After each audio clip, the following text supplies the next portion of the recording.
Hey Mary, sorry to bug you at work. What's up? I couldn't catch you yesterday because you were pretty elusive, so I thought I'd track you down. Nicole pointed you out to me. You probably already know, but I'm seeing John. I'm Mary, 35, a nurse at the biggest hospital around. Mom of 2 boys, ages 3 and 5, and John's my hubby. He's 5 years my senior and works as a doc at a nearby clinic. He used to be at the hospital, but with the kids, he switched to a clinic with no night shifts. I could easily lay off work with John's job, but house chores don't quite suit me, so here I am, juggling nursing and parenting. Crazy, right? Up early, sorting lunches, breakfast, laundry, dropping kids off, and then off to work. But hey, I prefer it this way. John, on the flip side, strolls into the clinic at 9, so he's a late riser. By the time he's up, we're out the door. He wraps up his clinic duties and heads home around 9 in the evening. By then, I'm beat, having handled dinners, baths, bedtime routines, you name it. But I still manage to whip up dinner for John. Not that I mind really. He's not much help around the house, but it's better that way. If he tried, I'd probably redo everything. Thanks for dinner, Mary. It was delicious as always. He always says that, and it warms my heart. How about a trip to the zoo this Sunday? Sounds fantastic. The kids will be thrilled. On his days off, he takes them out, being the cool dad. At the zoo last Sunday, the kids were ecstatic, running around like mad. Seeing them happy makes me happy. That's what it's all about, right? Here you go, Mary. Huh? He hands me a cute cell phone charm with a blue penguin on it. It matches the one on his phone. Then he shows me his phone, and there it is, the matching charm. I blushed a bit, feeling like we were back in high school, but it warmed my heart nonetheless. Thanks. It's a tad embarrassing, but I'm happy, I replied. You know, penguins are pretty loyal creatures. Some spend their whole lives with the same partner, John remarked, making me chuckle. I couldn't help but think perhaps we'd be like those penguins, sticking together through thick and thin, but who knows what the future holds. One day, I managed to leave work on time and rushed out of the hospital's bike parking lot, headed for the daycare. Are you Mary? An unfamiliar young woman approached me. Yes, that's me, I confirmed, curious. She introduced herself as Nicole, expressing her gratitude for John's support. Her sudden appearance caught me off guard. She was strikingly beautiful with long hair, not someone I knew well. Are you here for a checkup today? I asked, puzzled. No. Just passing by. Sorry if I startled you, Nicole explained before leaving. Her presence left me uneasy. What could she possibly want in the bike parking lot, meant only for hospital staff? That evening, I asked John about Nicole's visit. A woman named Nicole greeted you today at the hospital. Who is she? I inquired. Huh. She's a nurse at my clinic. I'll ask her next time, John replied, seeming surprised. His eagerness to end the conversation left me feeling distrustful. I encountered Nicole again about 2 weeks later, this time outside our house. It was when the daycare called, informing me that our eldest son had a fever and needed to be picked up. As I biked home with the kids, I spotted a figure waiting in front of our house. I immediately hit the brakes, pulling my bike to the side of the road. Though they were a bit distant, I could unmistakably recognize John and Nicole. I dialed John's number just to confirm. Hey Mary, what's up? I'm pretty swamped at work right now, he answered, even though he was clearly standing in front of our house. I'm sorry, our eldest son has a fever, so I'm heading home. Thought I'd let you know, I explained. Got it. I'll try to wrap up early today, he replied before hanging up. The two figures in front of our house then headed toward the clinic. I waited for a while before heading home. Luckily, despite the fever, my son seemed to be in good spirits, so there wasn't much cause for concern. But as they say, it's better to be vigilant. After ensuring he was settled with his favorite cartoon and some snacks, I took a moment to collect myself. The image of John and Nicole kept haunting me. I didn't want to entertain doubts, yet the suspicion of infidelity crept in, and I found myself gripping the penguin charm on my cell phone, as if seeking reassurance. In the evening, as promised, John rushed home and showed genuine concern for our son. He was such a devoted family man. Surely he couldn't be having an affair. At least, that's what I desperately wanted to believe. Mary, is something wrong? Did you notice something when you came home this afternoon? John asked, his demeanor uneasy. No, nothing. It just seemed like the chair was in a different position, I replied, feeling my suspicions growing stronger in the face of John's evident discomfort. I thought maybe you came home for lunch. No, I didn't come home. Maybe it's just your imagination, John chuckled, quickly diverting his attention to the newspaper. Just my imagination, huh? I let it slide for the moment but went to bed with an uneasy feeling, our conversation lingering in the air. The next day, our son's fever had subsided, so I dropped him off at daycare and returned to work. While busy at my job, the head nurse informed me of a visitor. Wondering who it could be, I headed to the designated lobby and found Nicole waiting there. "Hello, Mary. Sorry for interrupting you at work," she greeted me. "What can I do for you? I saw you hiding yesterday and thought I should say hi, so here I am," Nicole explained. I noticed her change in tone from our first meeting, now irritatingly flirtatious. Despite clearly being over 20, the way she spoke in public was rather off-putting. "John doesn't like older women like you. He said he prefers young girls like me, so I was thinking it's probably best if you step aside. You get what I'm saying, right?" "Not really," I replied, puzzled. "John and I are dating. You get it now. Look, here's the evidence," Nicole declared, opening her smartphone to show me a picture of them together in a hotel room, both wearing robes and looking content. Was his recent business trip a lie? Seeing my stern expression, Nicole smirked with satisfaction. "Now you get it, right? Hurry up and get a divorce, old lady." Having said what she came to say, she cheerfully left the hospital, seemingly content with herself. I felt as though a decision was being pushed upon me, yet I had already resolved myself to it. There was no room for doubt. It was merely a matter of the moment arriving sooner than expected. Taking swift action, I informed the head nurse that I was feeling unwell and left work early, also requesting leave for the following day. Though she seemed puzzled by my sudden uplifted spirits, I managed to secure her approval and promptly headed towards my destination. The confrontation was set for tomorrow. The next day, I found myself seated in the director's office of the clinic where John worked, with my father, who also happened to be the director, sitting across from me. He scrutinized the photos and documents I had laid out on the desk, his expression grave. Yes, from the moment I first met Nicole, I had enlisted the services of a detective agency to investigate John's infidelity, aiming to dispel the unease I had been feeling. Fortunately, I had the means to do so. Regardless of the outcome, I viewed it as an investment in securing a positive future for my family and had commissioned a month-long investigation. Despite Nicole's limited contact, the evidence gathered over the past 2 weeks was damning. It revealed that she had accompanied John on his recent business trip, sharing the same room. Furthermore, even in their daily lives, they spent considerable time together. They had been meeting almost every day during the breaks between John's consultations, even at our own home. My father's expression soured, but he lifted his gaze with a determined look. "Mary, what do you want to do? Consider the children and weigh your decision carefully," he urged. "I'm filing for divorce," I replied resolutely. I empathized with my father's plight, but my resolve remained unshaken. As I delivered my decision, he sighed, asking for a moment before dialing John's extension on the internal phone. After a brief interval, John, oblivious to the situation, entered with a smile upon seeing me. "Mary, you're here. Are you off work today?" His smile faded as he noticed the spread of photos on the table, his face draining of color with each passing second. What is this?" he stammered, his eyes fixed on the incriminating evidence before him. "John, you've been having an affair with Nicole. With this much evidence, denial isn't an option. We're getting a divorce?" I stated firmly. "A divorce? Why? This was just a fling.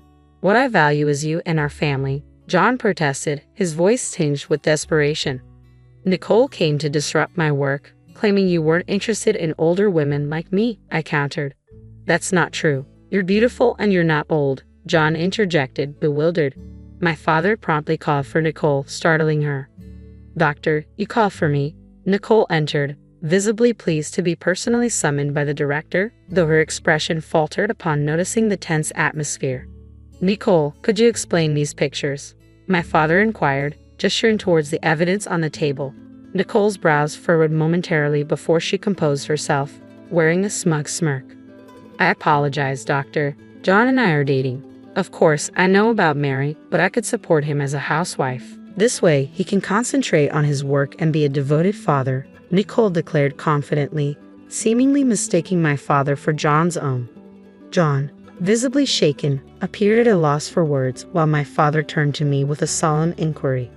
Mary, have you decided to break up with John? I'll ensure you're compensated and will take good care of the children, so please don't worry. I couldn't help but chuckle at Nicole's dramatic speech, though she didn't seem amused. Instead, she appeared slightly irritated. It's not severance pay, it's alimony. And since I'll be the one raising the kids, I'll need child support from John, I clarified matter-of-factly. Well, that can't be helped, but I'm glad you agreed to the divorce. Now I can be with John, Nicole continued, seemingly on a roll.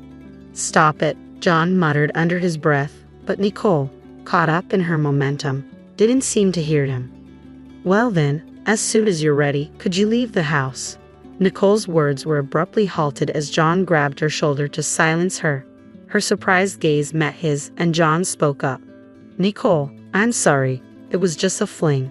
My family is important to me, and I can't be with you, he confessed, causing color to drain from Nicole's face. Why? You told me you were divorcing her to marry me. You said you'd make me the wife of the future director, and I believed you. I don't understand, Nicole protested, her confusion evident. You told me you're not into older women like her. You said how lonely you are with her always at work and not at home, she continued, her tone pleading. It felt like I was witnessing a messy breakup unfolding before my eyes, and my impatience began to grow. That's enough. I'm filing for divorce from John. I'll be seeking alimony from both of you, and John, you'll need to pay child support too. That's all, I declared, attempting to conclude the conversation. My father, understanding my temperament, chuckled and interjected, well, since my daughter said her piece. Wait, did you just say your daughter? John interrupted, visibly stunned.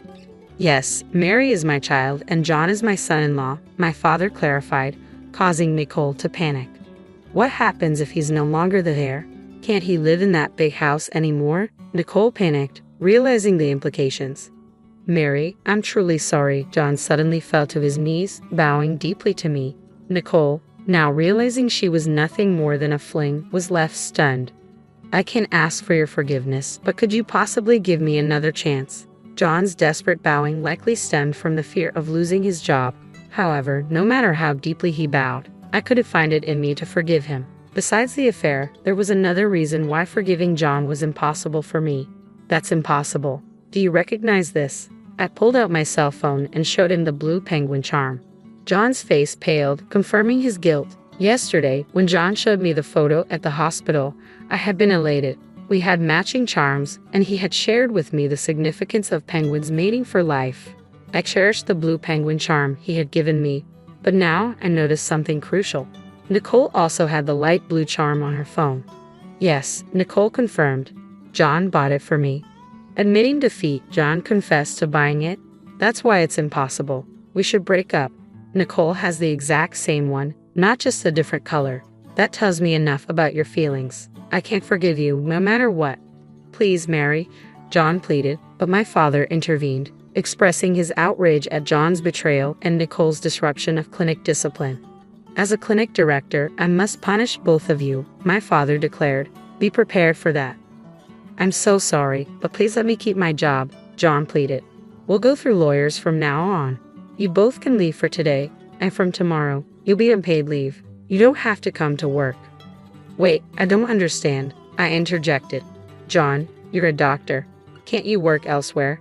Quit this small clinic and let's start over. Please, Nicole, let's break up, John added. I never imagined losing my family or happiness. Are you freaking serious? You deceived me. I lashed out, my father intervening to silence the bickering between John and Nicole.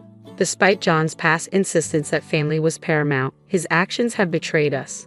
The thought of returning to the house where John and Nicole had apparently spent every day together filled me with dread.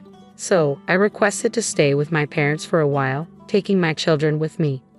Arriving at their house, a sense of relief washed over me. Exhaustion consumed me, and I fell into a deep sleep, only to awaken in pitch darkness. Startled, I checked the clock, realizing it was midnight. My cell phone was illuminated with numerous missed calls and text messages from John. I couldn't bear to hear his voice, so I read through his apologies and excuses for the affair. Among them, I found a plea for my father's intervention, claiming remorse. A cynical laugh escaped me. It seemed John's remorse was more about securing his position at the clinic.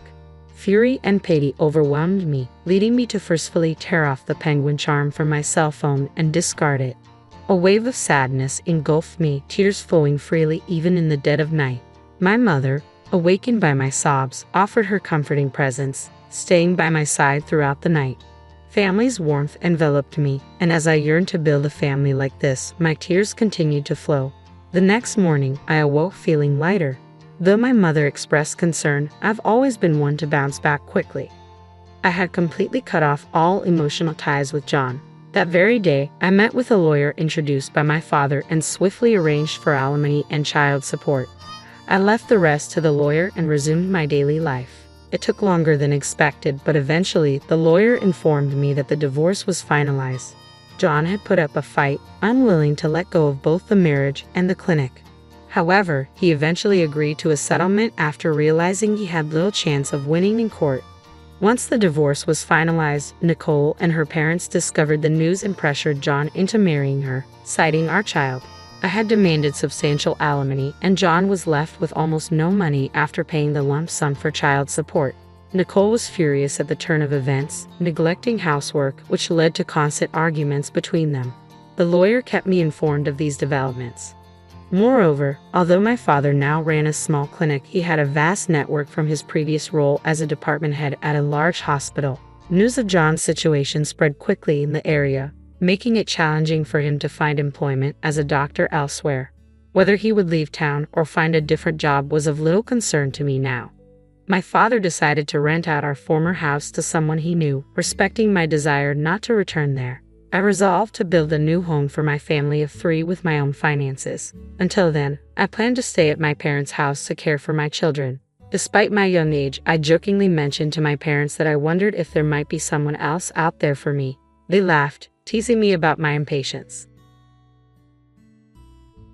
At my age, with no position of responsibility, someone as incompetent as you is not needed in our company. I have prepared a termination letter. We will provide severance. Pack your things and leave immediately. The president's abusive tirade echoed through the office. Silently enduring the president's harsh words, arguing with such a person seemed futile. Understood. I'm terminated, I calmly stated. Quickly gathering my belongings, I left the office. To an outsider, I might have appeared defeated, a loser at the mercy of the president. However, I had already recognized her vulnerability. My name is Caroline. At 48 years old, most women my age are married with grown children or even becoming grandmothers. Yet I remain single. I've had my share of romantic relationships, but marriage never quite happened. Not that I lacked the desire, but with a fulfilling job and wonderful colleagues, I was content. A drastic change occurred a few months ago. The company, a family-run business, had always been led by the chairman's relatives. The chairman's son, daughter, and their spouses held executive roles, fostering a tight-knit company culture. This didn't mean non-relatives were mistreated. On the contrary, there were opportunities for advancement. The chairman's charismatic leadership kept us united, and we had no major complaints. The bond among colleagues was strong, and we worked together daily with a shared purpose. However, when the chairman passed away suddenly, his son took over as chairman, and the company faced an unexpected turn. The new president was Helena, the chairman's daughter. Previously unknown to the company, many of us were surprised by her appointment. Yet we learned she had a successful track record at a top-tier company, which somewhat justified the decision. At 38, Helena was also single, prompting speculation among colleagues about her character. Perhaps a dedicated career woman or a tough, cold executive. However, her appearance at the inauguration was surprising.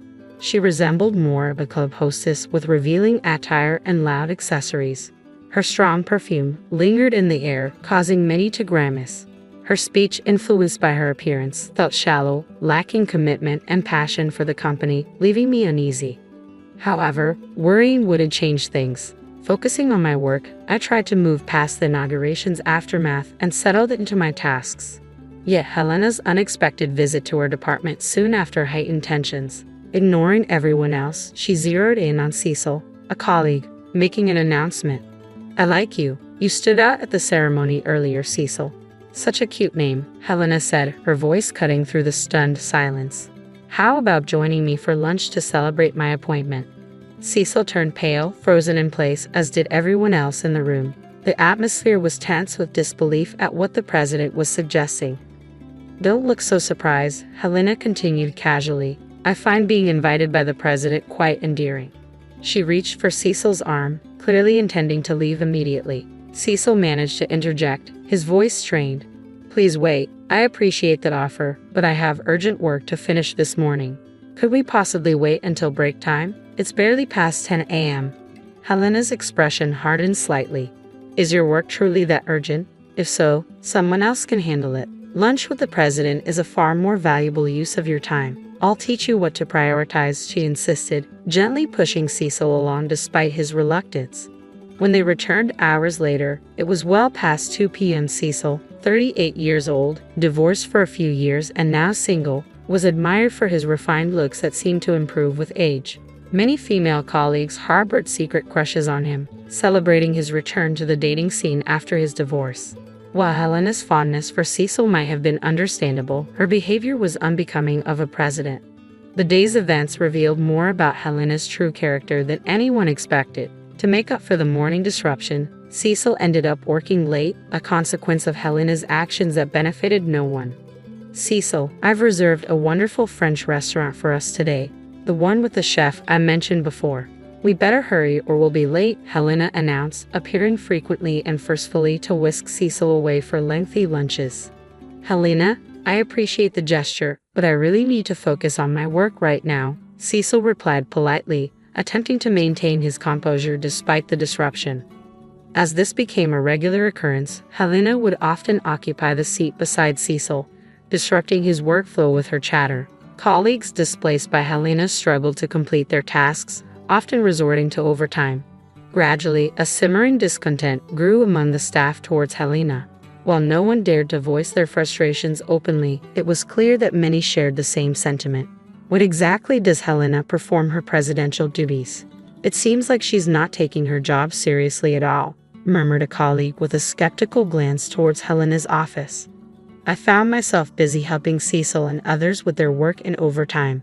One day, while assisting Cecil, I tried to lighten the mood. Cecil, you've really been put through the ringer. It's tough being targeted by the wrong person, I remarked sympathetically. Cecil responded apologetically, I'm so sorry for causing everyone trouble. I really appreciate your help, Caroline, especially since you have your own workload to manage. You don't need to apologize for anything. It's all because of that out-of-touch president. Honestly, what was the chairman thinking making Helena president? I joked, sticking out my tongue playfully. Cecil managed a weak smile, the first I'd seen from him in a while. I noticed that smiles had become rare in our department lately, and the weight of these days lingered heavily on my mind. Determined to break the cycle, I decided to seek advice from Carl, the chairman and Helena's father. When I first joined the company, Carl was the executive vice president, and we occasionally had chats. Now, as chairman, our interactions had ceased, but I boldly went to see him to discuss Helena's problematic behavior. Knowing it might be impertinent, I hoped he would understand the employees' struggles. Carl, a dignified man and son of the previous revered chairman, responded dismissively. I'm not here to listen to such complaints. You are to follow President Helena's lead, work for the company, and earn your salary. That's all. It's simple, he said curtly, sending me away.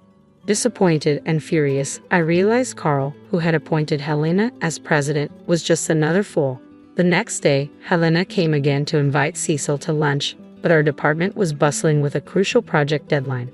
Amidst the tense atmosphere, Helena's presence only fueled irritation, and some of my colleagues couldn't hide their annoyance. I'm sorry, Helena. I really can't leave my work today. Could you perhaps dine alone? Cecil tried to decline politely. Helena insisted, it's fine. Someone else will cover for you. Hey, you there, take over Cecil's work.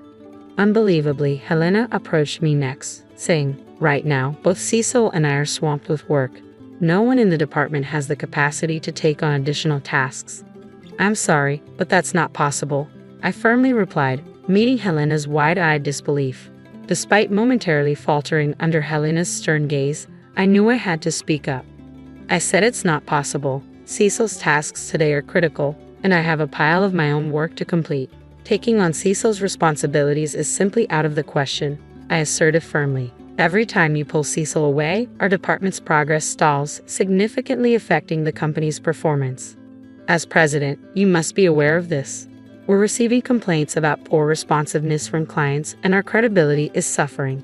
If this continues, we'll be overtaken by our competitors. I continued, venting my frustrations. There was no turning back now. Do you even know who you're talking to? You know what happens when you speak against the president, right?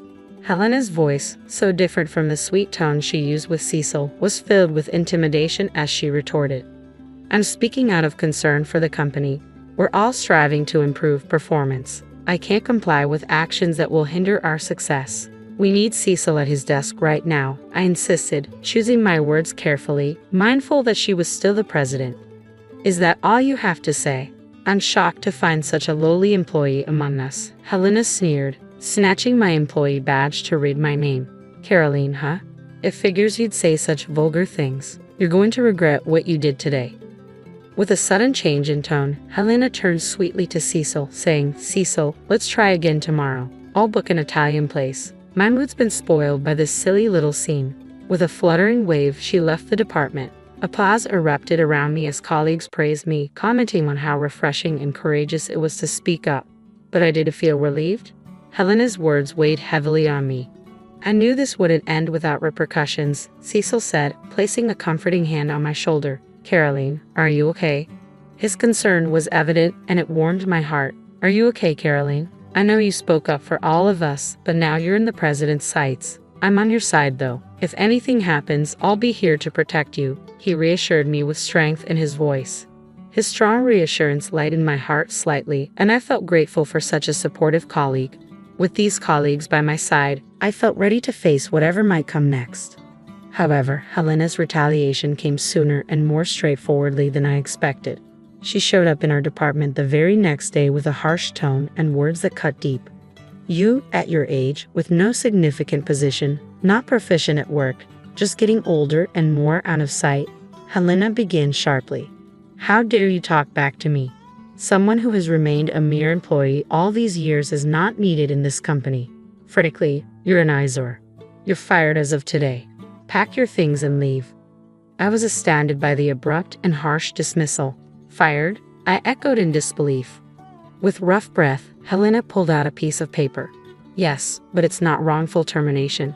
Don't bother suing. Here's your termination letter, and we'll even pay severance. Now, hurry up and leave, she commanded dismissively. That's too much, President Helena. Caroline is indispensable to this company. Cecil stepped forward, fists clenched in determination. Helena scoffed, dismissing Cecil's stance. Cecil, you're mistaken if you think it's wise to side with such an incompetent woman. It seems you've been influenced by her because you've worked together for too long. How pitiful. She's a detriment to this company, and it's only right she's fired. I stood silently, absorbing Helena's verbal abuse. Arguing with someone like her was futile. If you say my presence is detrimental to the company, then I must accept my dismissal, I replied calmly. Quickly packing my belongings, I left the office.